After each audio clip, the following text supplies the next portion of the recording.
গুঞ্জন চলছে আদর্শিক জায়গা থেকে সরে গেল এনসিপি, গুরুত্ব হারাচ্ছে জুলাই আন্দোলনের নেতৃত্ব দেওয়া তরুণদের এই দলটি।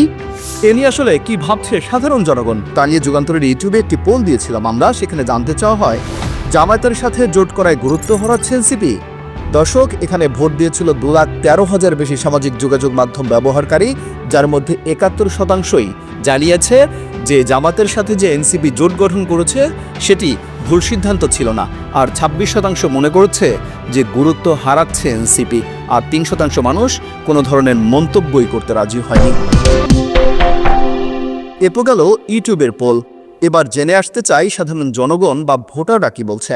আমার মনে হয় যে এনসিপি 5-6টা আসন পেতে পারে। এই যে 5 আগস্টের পরবর্তী সময়ে হাসনাত, বিশেষ করে আমি হাসনাত আমার খুব ফেভারিট একটা মানুষ।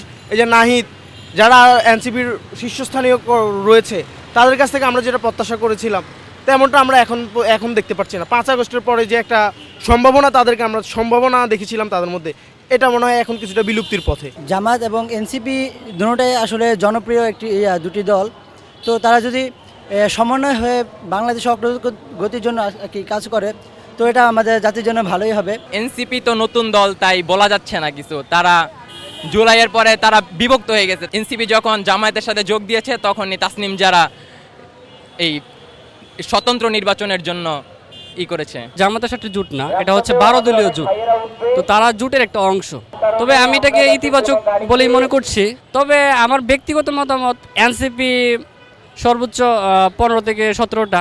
এনসিপির ভোট সেন্টার প্রতি যদি একা করে হয়তো 1500 ভোটও জুটবো না এক সেন্টার প্রতি। এনসিপি মানে ওর নিজের সেন্টার তো ফেল করবে, পরে সেন্টার তো দূরের কথা।